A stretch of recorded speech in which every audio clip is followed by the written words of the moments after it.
أنا النهاردة كنت في مطعم، أنا وواحد صاحبي ومعانا فلوس يا دوب تكفي 2 عصير وسندوتشين بالعافية. وفي أثناء ما إحنا قاعدين ولسه هنطلب شفنا بنت عم صاحبي، وكان معاها واحدة صاحبتها. أول لما شافها راح يسلم عليها وجابها هي وصاحبتها يقعدوا معانا على ترابيزه. فأنا أول لما شفتهم وكشخص خجول ومتوحد وفقير وغلبان وما أعرفش أتكلم مع البنات، قلت لازم أمشي عشان اللبن على النار. كلهم ضحكوا، وصاحبي قال: هو ده صاحبي الأهبل اللي بكلمك عنه وبنت عمه. قالت: باين عليه قوي وضحكوا عليا.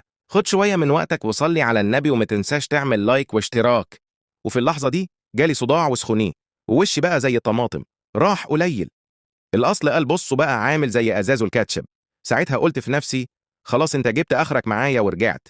قعدت وبهدوء ضحكت وقلت لهم إني بهزر، وقلت تعالوا نطلب شوية كباب على فراخ على أسماك ونظبط على نفسنا. البنات حبوا الاقتراح وطلبنا الأكل، وكنت باكل أنا والبنتين وصاحبي. شكله كان زي اللي عليه إعدام وبياكل الوجبة الأخيرة. بعد ما خلصت قلت هروح الحمام، وطبعا نطيت من الشباك وطلعت أجري. فده تسموه نداله ولا أخد حق؟